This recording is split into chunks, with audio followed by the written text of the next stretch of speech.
If you've ever felt like kicking your snowball off the cliff in Animal Crossing, then this video is for you.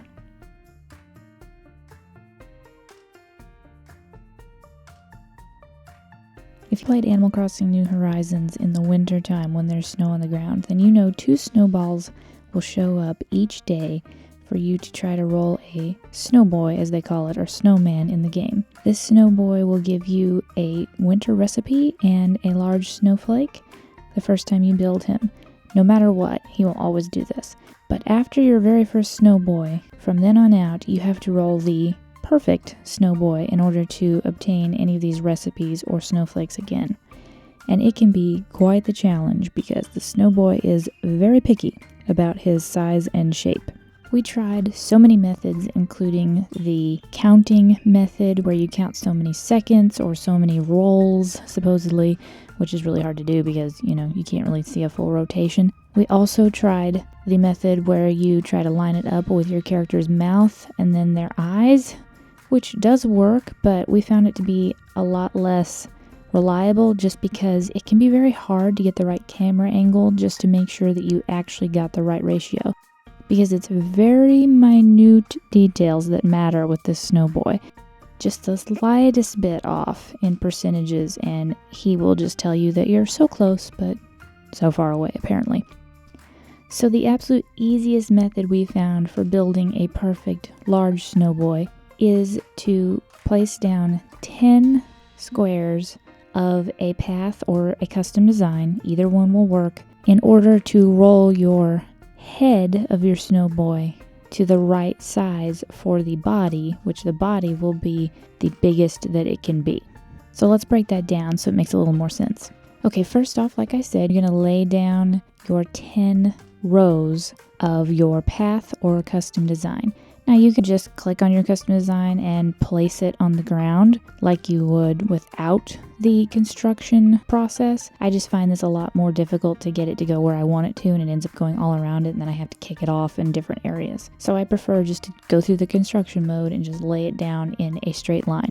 So once you do that, you are going to then kick it until the point where you can roll it. Now, every snowball takes 13 kicks so long as you're on the snow. If you kick over a pathway or a custom design, it's going to take some of the snow off. It will take more than 13 kicks if you do that. Then it'll start rolling, and you're going to roll it until it gets to full size. The easiest way to tell is just to keep rolling until it doesn't look like it's getting any bigger, to step away from the snowball and then step back up to it to roll it again, because once it's full size, your character will be a little bit slower starting out, sort of pushing harder to get it to start rolling.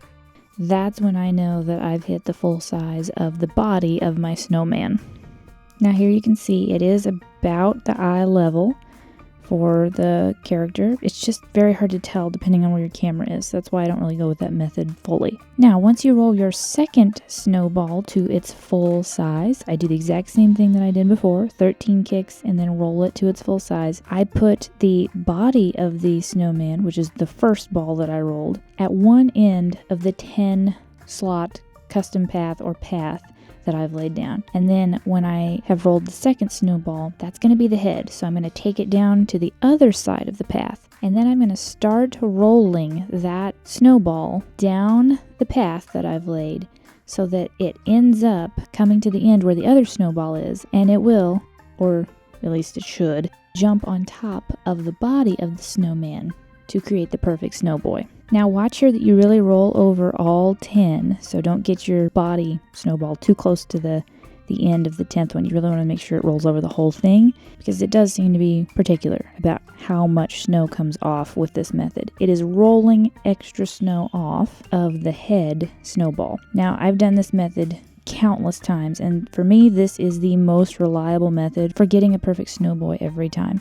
Occasionally I still get a weird sort of, oh, you're so close, it didn't work quite right. Generally that's if I don't quite have enough room to roll it all the way over all 10, or I came in at a funny angle or something. It's pretty particular. So just try to get the most straight path that you can with enough room on each end that you feel comfortable rolling it all the way down. So once you're finished, the general idea is that the head is about 90% the size of the body. And it does look about that ratio. It's just really hard to tell that because there's no like exact measurement in the game other than using this 10 slot method, which is really the only numbers that I found to be reliable over and over.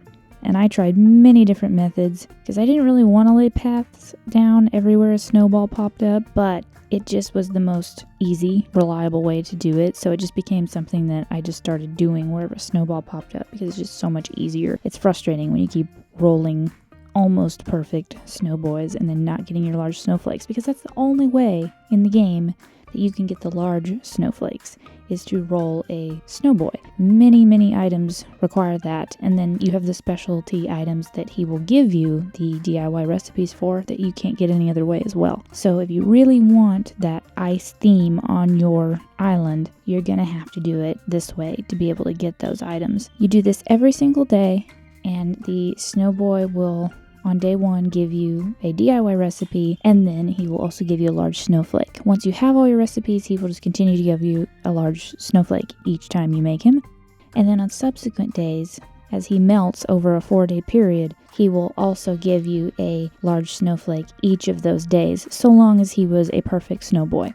Now, funny enough, you can technically create a small perfect snowboy. It is much harder to do, I think, and I have tried many times. I have only succeeded once on making a perfect size mini snowboy. It is much more difficult to figure out because you can't know exactly the size that you have made the body of the snowman to then even use the same method for the head. The easiest way, obviously, is just to get to the max capacity of a snowball for the bigger ones. So the smaller ones, it's more of a guessing game. There have been some methods that I've tried for that as well. I just haven't found them to be very successful repeatedly, so I don't really attempt to make mini snowmen unless I just want a cute little snowman around my island. I'm not going to expect to get the items or the DIY recipes out of a mini snowboy because it's just so hard to get it right. But you can technically make a perfect mini snowboy, and it's pretty cute. Okay, so that is how we have found it the most successful to make a perfect snowboy every time on Animal Crossing New Horizons. So hopefully this video was helpful to you because it certainly helped us to figure out this method so we can actually get those DIY recipes and those large snowflakes each day to be able to craft our own lovely winter and frozen themed items all around our island. If you did enjoy this, please do give it a thumbs up. Consider subscribing to our channel because we do all kinds of gameplay videos, tips, and fun and funny little things that have to do with gaming. It's a lot of fun and we really enjoy doing it. Thank you so much, everybody, for watching.